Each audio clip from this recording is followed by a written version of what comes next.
began to feel the fire.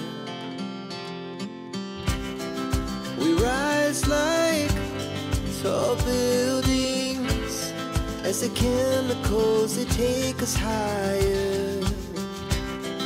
The night's young and it's just begun as she puts her hand in mine. We wanna chase the night, wanna dance to the light, pull the stars from the sky, just two hearts running wild. Never sleep, never stop, as we shout from the top. We're gonna be two hearts running wild. Tout le monde, j'espère que vous allez bien. Aujourd'hui on se retrouve dans une nouvelle vidéo, du coup c'est qui est l'ouverture d'un colis que vous avez vu précédemment. Du coup ce sont les dernières premières collections de 2023. C'est vraiment un coup de cœur pour moi. Je les trouve magnifiques. Déjà de base j'adore les duos jument poulain de chez Breyer. Et ceux-là il me les fallait impérativement. Du coup, petite histoire, je les ai eus directement aux États-Unis. C'est une vendeuse américaine qui les vendait. Du coup avec une amie on a commandé chez elle. Donc on est hyper contente de les avoir. C'est normal qu'il n'y ait pas le sac parce que je l'ai laissé à mon ami parce que moi le sac il m'intéresse vraiment pas. Vous savez le sac un peu marron clair. Donc je l'ai laissé à mon ami, donc ça c'est normal qu'il n'y ait pas, c'est pas une erreur de la vendeuse. Donc je vais vous les présenter. Donc les voici, déjà je suis fan des chevaux de trait, donc là c'était vraiment un coup de cœur. Ce sont des nouveaux moules, hein. Les premières collections sont des nouveaux moules. J'adore les deux prochains qui sont prévus aussi en 2024. Ils sont trop beaux, j'ai hâte de voir le troisième. Du coup, il y avait la jument et son poulain dans le même pack. Par contre, j'ai gardé et j'ai demandé le certificat d'authenticité. Elle a gardé que le sac. Ce sont les seules boîtes que je garde dans ma collection, les premières collections. Parce que moi, je trouve ça important de les garder, ces boîtes-là, parce qu'elles sont vraiment super belles. Et je pense que ça fait gagner de la valeur aux figurines. Du coup, voici tout d'abord le petit poulain, qui est, je pense, un peu un pipalomino, qui est vraiment trop choupinou. Donc, il est vraiment super beau. Le moule est exceptionnel. Ils sont par contre hyper lourds, je trouve, par rapport aux autres Breyer qu'on a l'habitude.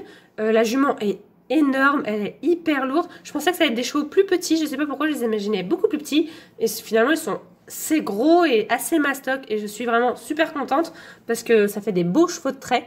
Pour l'instant, ils ont une belle place dans ma collection. Mais je sais très bien que bientôt, j'aurai plus assez de place pour les exposer comme je les expose actuellement. Donc voilà le joli petit poulain.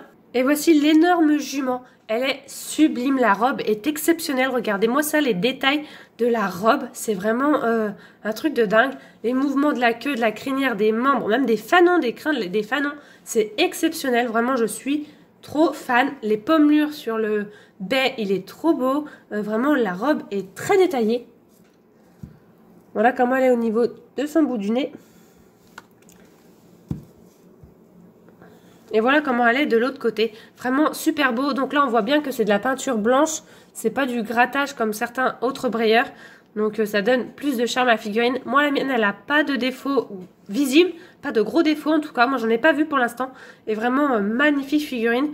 Super mastoc, mais vraiment magnifique et hyper lourde. Ce sont vraiment un magnifique duo de collection. Hein, ce ne sont pas des jouets, ces deux-là. Vraiment magnifiques. Bah, comme toutes les premières collections. Hein. C'est en fait une peinture bien plus détaillés que les autres, que ceux qui sont en regular run normal, hein, en voyant le prix. Moi, ils m'ont coûté plus ou moins, avec les frais d'envoi, un peu moins de 300 €. Mais bon, c'est le prix, hein, malheureusement. Je sais que ça va être un duo qui me semble très apprécié, en tout cas dans la communauté. Donc, le trouver moins cher, ça allait être compliqué. Puis vraiment, c'était un peu mon cadeau de Noël, on va dire, même si je l'ai eu un peu après. Mais c'est pas grave, franchement, c'était vraiment mon gros kiff de fin d'année 2023 que j'ai reçu début 2024, du coup. Donc voilà, et en plus, il y avait un petit cadeau. Donc il y avait ce petit étui qui s'appelle du coup Aquila, première collection 2023. Donc quand je parle de petit cadeau, non, c'est pas vraiment un petit cadeau. En fait, toutes les personnes qui ont acheté les premières collections 2023 ont reçu ce Breyer Stablemate avec. En fait, c'est un peu une tradition chez Breyer. Le dernier lot ou Breyer qui sort des premières collections est toujours accompagné d'un stablemate inédit aussi de cette année-là. Donc voilà, et on pouvait l'avoir que de cette manière-là, ce stablemate. Il représente le première collection de cette année 2023 que je n'ai pas. C'est le seul que je n'ai pas en 2023. J'ai le cabré et j'ai le jument et son poulain en duo. Et il me manque le premier et qui est représenté par celui-là en stablemate. Donc il existe en mat et en glossy. Mon amie avait reçu les deux, du coup elle avait reçu en glossy et en mat. Du coup elle m'a demandé lesquels que je préférais. Moi je collectionne essentiellement les mats, les glossy j'en ai pas dans ma collection et je n'en veux pas, je n'aime pas les glossy. Donc elle m'a gentiment du coup envoyé le mat avec mes chevaux. Donc vraiment sublime figurine aussi. Mais petite échelle, hein, échelle stablemate. Dans ma collection je l'ai mis avec le même moule mais en taille traditionnelle pour le moment. Parce que je me voyais mal le mettre avec mes autres stablemates un peu dans le bruit des autres stablemates alors que c'est une édition assez rare et assez limitée. Donc voilà pour cette courte vidéo, j'espère que ça vous a plu. Comme je l'avais dit précédemment, je compte bien ouvrir toutes les premières collections que je reçois en colis en vidéo parce que ce sont des très belles figurines, des figurines super rares qui m'ont coûté aussi très cher. Et pour moi il est important de les mettre en valeur aussi en vidéo, comme ça vous les voyez aussi un peu mieux parce que c'est pas courant de les voir en France. Beaucoup plus aux États-Unis, hein, vous pouvez retrouver de nombreuses vidéos dessus aux États-Unis, mais en France c'est vrai qu'on les voit un peu moins souvent, même s'il y a de plus en plus de personnes de la communauté qui s'intéressent aux brayeurs, et ça je trouve ça vraiment cool, ça développe la marque en France, et c'est vraiment une très bonne chose. Donc voilà, j'espère que la vidéo vous a plu, n'hésitez pas à donner votre avis en commentaire sur ces figurines, et je vous dis à bientôt dans une prochaine vidéo, bye bye!